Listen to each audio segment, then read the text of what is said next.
Darcy, Dylan, and Xavier, welcome back to Sound the Siren. I'm Xavier. I'm Dylan. Welcome back to another episode, and it's episode 4 of the Supercoach series. Das, how are you?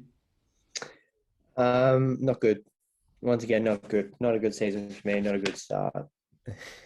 I think I'm a little different to Das. Zave, how are you over there? Again, I'm pretty good, but my team is horrible. So Fair enough. So, you want to jump straight into the first segment, Zave? I know heroes and villains is yours. Get straight yeah, into I want each of you to give me at least one person or thing that did really well for you this week, and at least one person or thing that did really poorly for you this week.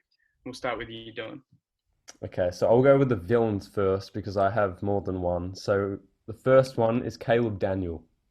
Scored 19, 1 week suspension. Couldn't have had a worse week from him. And he's only had one score over 100 this year, which is appalling to me. But whether or not it's just because the Bulldogs are dominating and there's not much down the back line. But the other villain is Isaac Heaney, and it's not really his fault. Obviously, we wish that he gets better, and he broke his hand, scored 40, I believe, 44. So hopefully he recovers quickly, but unfortunately it did hurt me a little bit. Now, my hero is Jack Steele. I made him vice captain. I took a punt on it, and it worked. 150 times 2, 300 points. I'll gladly take that. And the other hero for me is Heath Chapman. 91, a rookie, is guaranteed to make me some money. So I'm a happy man, Zave. Yeah, what about your heroes and villains, Darcy? So I'd say my hero, probably my only hero of the week, would have been. I had a few. So I had Nat Fife, 133 coming off of his concussion. That really helped out my team. Really prevented me from getting under 1.7. And then also Short and Ridley, my backman, pretty much. They're all providing pretty well for me week in, week out. And then for my villains are the coaches of the AFL. Constantly dropping our rookies, such as Cozzy, Highmore, Sharp, not giving Downey a game, even though he was named first week, not giving Flynn a game, Bergman, not giving him a game. They're all my players that aren't playing at the moment in my team, but who have played games. So going on to the AFL coaches who aren't giving the young kids a good enough run. Question, Das, do you have Nick Cox by any chance? No. Okay. I think most of us missed Nick Cox because he had such a poor round 1 and 2, but then round 3 and 4 have been really good, and you've managed to have him on your field. So I think that's a little advantage you have over most players in most Supercoach players still. He's also a very highly priced rookie, so we're really looking to get him in. I'll start with my heroes because I've got a lot of villains, but my heroes are Jack McRae. I put my vice captaincy on him. He scored 137, which isn't as high as some of the options I've had in the past. Obviously, I had Grundy last week and Tagorn, who both went really big, but the 137 ended up being my highest score in the whole game, on my whole team. So that was good. But Sam Doherty was another hero for me, underpriced, back-to-back 109s for him. So we'll get that average above 100 at his underpriced. At being underpriced, that'd be really good for him. That's just about all I had, though. My villains, pretty similar to you, Dylan. I had Caleb Daniel. That was really, really poor from him. 19 points is harder to do than not to do. But his role, I think, has changed a lot. We know last year when he was averaging 100 points a game, he took all of the kick-ins for the Bulldogs. But I don't think that really happened, at least this week.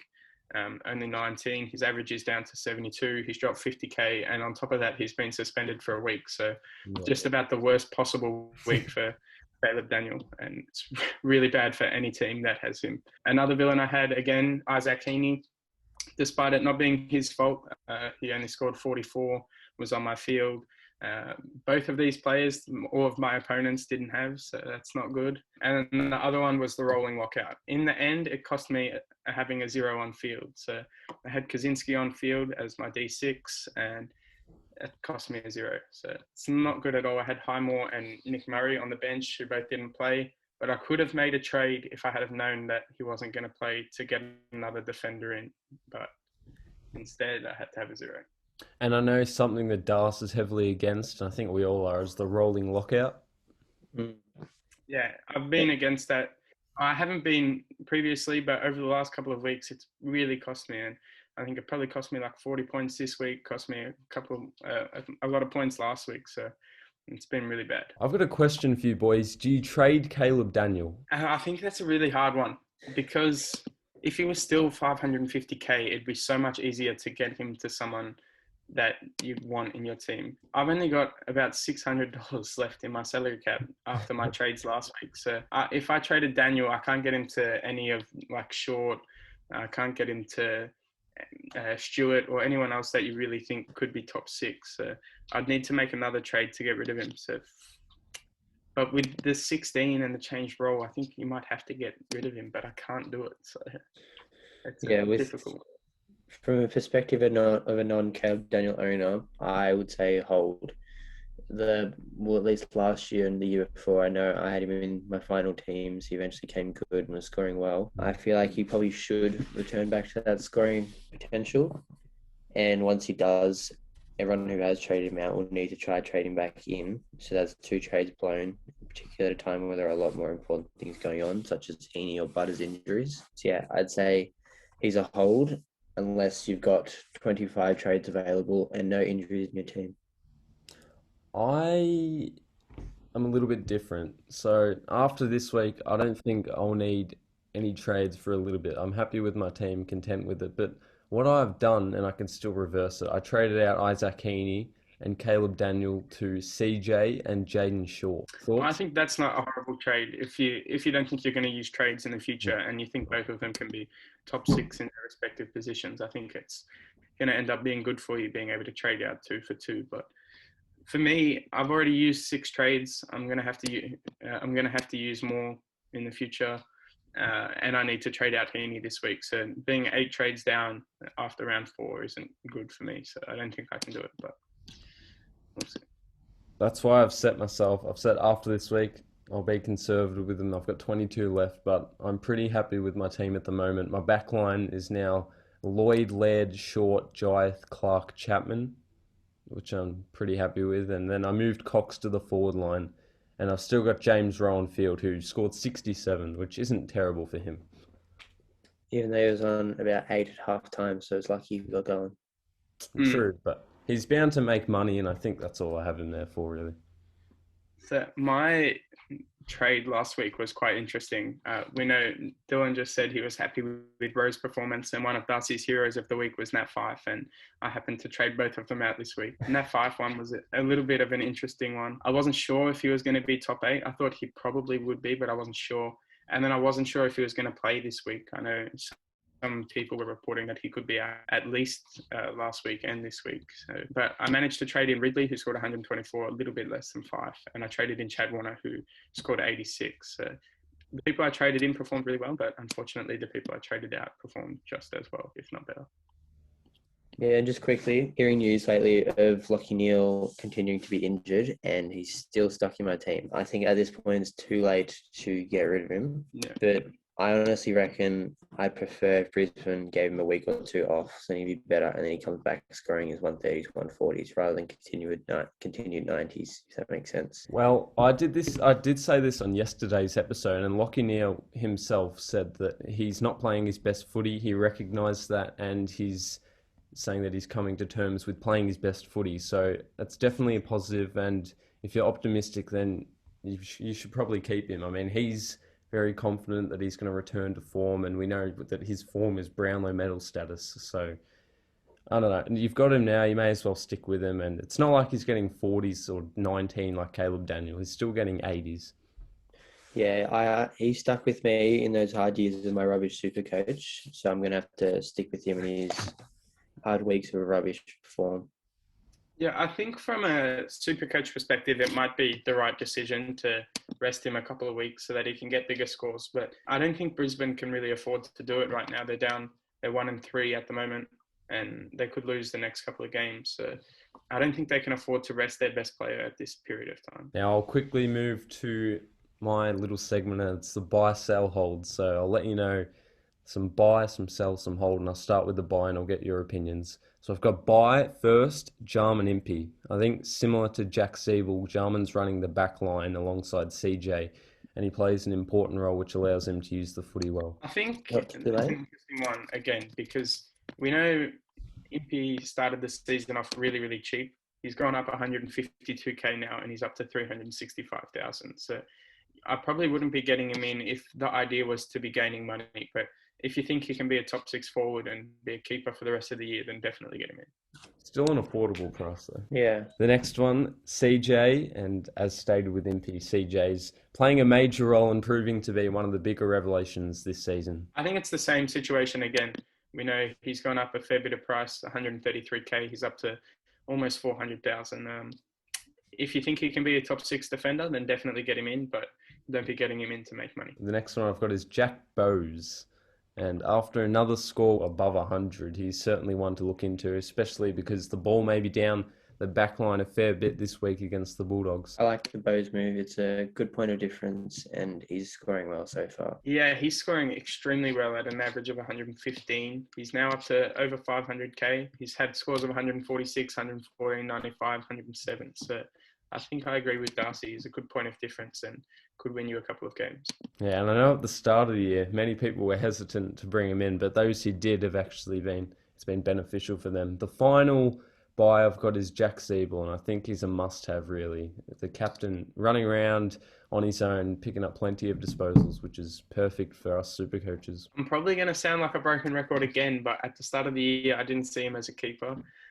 He was only 200 and something K, and I bought him in for the purpose of making money. He's now gone up 142k. So again, don't bring him in if you want to make money, but if you think he can be a top 6 forward, then definitely bring him. Which he's definitely on the road to be honest. His scores have been I'm getting him in this week. I think he's going to be top 6. Well, at an average of 111, he's definitely started really well. So, yeah. I've got one hold, and it's Callum Mills. With Dane Rampy out for a month, I think Callum will up his disposal count and take over the role that Rampy was looking after. I saw that one on your on the Instagram, the Supercoach Instagram page at AFL Supercoach, if you want to follow it. But I'm not sure I totally agree with it, because I think part of the reason Callum Mills has been so much better this year than he has been in the past, which speaks a lot about how good he's been, because we know he has been really good in the past. But I think a lot of that reason is because he's been at all of the stoppages, all of the centre bounces, and he's been playing a heavy midfield role. And we know Rampy plays in the back line, and Mills has done that in the past. So I think if he fills Rampy's role and he moves back into the back line, I think it might diminish his disposals and the role or the amount of points he scores. So I'd still hold though, because I think he's going to score well, and I think when Rampy comes back in, he'll definitely get moved back into the midfield if he gets moved into the defence at all. But I don't think because of Rampy you hold, but hold still. First sell is Zach Butters. 2 months before he returns, a trade is imminent. That's a given. Definitely. Yep. The next one, Isaac Heaney with a broken hand. He has a decent timeline before he as well returns. So unfortunately, all coaches probably forced to trade him. Mm-hmm. Again, and you do it while there's easy trades available, like Impey or Zeeble. Yeah, Taylor Adams, I think it'd be an unusual pod for those who actually did have him, but alongside Butters, it's the same timeline or similar to, so again, a trade is probably inevitable. And the final one, which isn't an injury, is Caleb Daniel, who I spoke on and touched on before. 1 week suspension, a score of 19. This is just from my perspective, but despite this, he could return to form, but in my opinion, I'm going to trade him to Jaden Short, who I think's producing quality numbers. Yeah, I think we both had him as holds. I think it's a bit of a line ball, this one, but I probably would do it if I had the trades and I was in a position that I could do it, but I can't, and I'll hold, and I'm not really that against holding, so it's fine. I just want your honest opinions.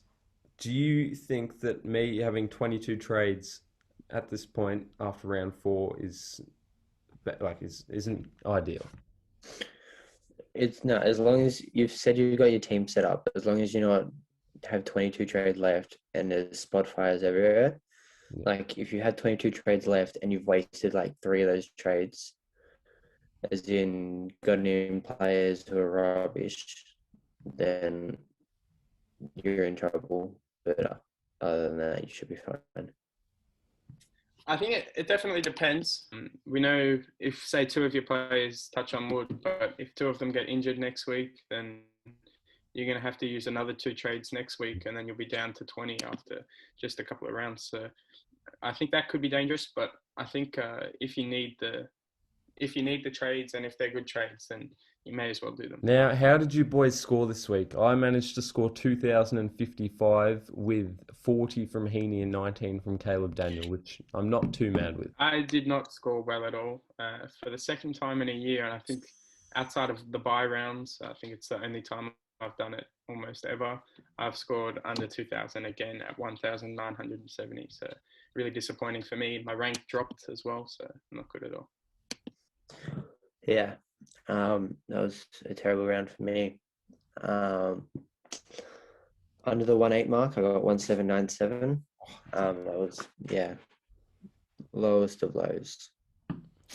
That's not good at all. You probably dropped a lot in rank as well. Down to 68,000. Yeah. I think I'll have a quick look. AFL home. I think Darcy has gotten a little bit unlucky. We know he went to go to the Flynn option, I think, in the ruck, and then he didn't play. So that's you had some other problems. You missed out on Zeeble, which has cost you like 200k and an average of 111 over a couple of rounds. So a couple of decisions have really hurt you, but hopefully. And the Neil underperforming, well, all my midfielders are underperforming pretty much. Fife was poor in the first 3 weeks, then had 1 week out. Dangerfield was poor in the first week, and I held him all those weeks. Neil underperforming, Cripps underperforming. Yeah, not a lot going on good. Now, I know you boys doubted me at the start of the year, but I'm 14,585th. So moving along. I know it's a marathon, not a sprint, but at the moment, I'm not too mad. How we go? Yeah, well, I think at this stage of the year, you're definitely positioned better than both of us. Scored a lot more. I think you've beaten both of us every week. You're a couple trades below myself, and I think Darcy as well. But I think you're definitely positioned better than both of us. Any other categories or topics or anything else, boys, you want to discuss quickly? There's one other person I wanted your opinion on. That's Alec Waterman from Essendon. He's 102,000, scored 56, has an average of 68.5, and is on the bubble this week. What do you boys think about getting him in? Yeah, it's a buy. It's an easy move. You can do a Campbell straight to him if you don't think Campbell's going to continue to score, or you could do a Heaney or a Butters to him and then upgrade elsewhere. That's what I was thinking. I didn't really want to get rid of Campbell, given that we know he's had a score of over 100, and at the moment he's on my field, and I think he could still be a good option. But then I was thinking I could trade Heaney down from him, but as I'm in a similar situation as Dylan, I've already used 24 trades, and if I use Heaney down to Waterman, I'm going to have 300k, and I want to upgrade somewhere else, and then I'm going to be 22 trades as well. Yeah, I think I'll avoid solely because of my trade status, but I would pick him up if I did have some left. So while we're on the topic of Waterman, we'll go through a couple other of the bubble boys, and you can let me know what you think of them. So we don't have many, if I'm being honest. It's not looking great, but we can say Mitch Lewis from Hawthorn. He's not a rookie, but he's 199,000 as a forward, averaging 79 over his first 2 games. And those stats are actually pretty good. I didn't know that was a thing, but I'd still avoid. But that sounds really good. 199k and an average of 79. Obviously, Waterman 102,000. Chris Burgess 210,000 in the defense, averaging 70, and is supposedly going to be Gold Coast main ruck. Definitely one to consider. Again, I've kind of got some slim options because of my trade status, but if I didn't, I'd certainly look into it. Well, I'd probably skip just because of the extra price. Even though he's your main ruck? Yeah, I think you're going to have to use probably 2 trades, because at the moment I have Sharp, Kaczynski, Highmore, and Murray as my defending rookies, and I need to. Well, he's more expensive than all 4 of them, so I need to use another trade in order to get to him. So I'll probably not do it. You've got Devin Robertson from Brisbane. He's a mid forward, 176,000. I think it's his second year and averaging 59. I wouldn't do it. See that. I did see that actually, but nah, I'll pass. Then we've also got Luke Parks, who only scored 23 this week, but he's a defender, 102,000, averaging 37. Great player, not a Supercoach scorer. I wouldn't do it because I think Waterman is a better option, even though they play different positions. But yeah, I wouldn't do it. I don't think his scoring is really going to be there at all. And I think he's every chance of getting dropped on any given week. And then one last one. He's not on the bubble anymore, but Heath Chapman is still available for 207,000, averaging 73. Got him. I wish I did it last week, to be honest, because it would have stopped me from getting a donut as well. But then because of the rolling lockout, and we hate that, I couldn't do it, or I didn't do it. I probably wouldn't do it this week, given that he's gone up in money. But if you have him already, that's a really good trade for you. No. I want to get your thoughts on my trade really quickly. I've already used 20. I've got 24 trades left. This will bring me to 22, but I've got Jordan Clark and Isaac Heaney to Waterman and Patrick Dangerfield. What are your thoughts on that? Clark's still making money. That's the only issue for me.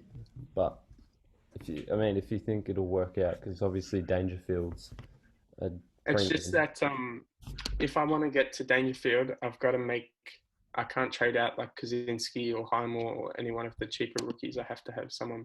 Yeah, I don't mind that. Yeah, so he's got a break even of 36, which he's going to get, and he's going to continue to make a little bit of money. But I don't really see him getting over like 350k really. So I'm probably sacrificing 50k, but I think Dangerfield to have on field as opposed to having Heaney or someone on my bench is not the worst option. And just quickly for my trades this week, I am going Kaczynski and Heaney out. I'm looking to get Zeeble and Chapman in. So a bit late on both of those, but I feel like cash is still there for Chapman and the scoring is there for both of them. I think this is a rolling lockout nightmare again, because I think if Kaczynski plays, you need to keep him. But because he plays on a Sunday, you're not going to know until Saturday, which really hurts. But they will play. Everyone involved in that trade plays on a Sunday. Plays on a Sunday, except for Heaney. So I can do Heaney straight to Zeeble. And I can just work out the Chapman and Kaczynski on the Sunday. I think he should do that. So just wait till Sunday, and if Kaczynski gets named, don't trade him. But if he doesn't, then you might have to. You reckon he's still going to make more than Chapman will? I think Chapman might make a little bit more, but you've got to spend an extra trade as well, which can be valuable. Yeah. All right, fellas. Well, good luck with your Supercoach games this week. Hope you enjoy. Make sure to like, subscribe, follow the @AFL Supercoach Instagram account, all lowercase. We're working hard behind the scenes there. SBS podcast. We can. I think we can put the links in the description. So yeah. Links will go in the description, so make sure to check them out, like, subscribe. Hope you enjoyed, and we'll catch you next time.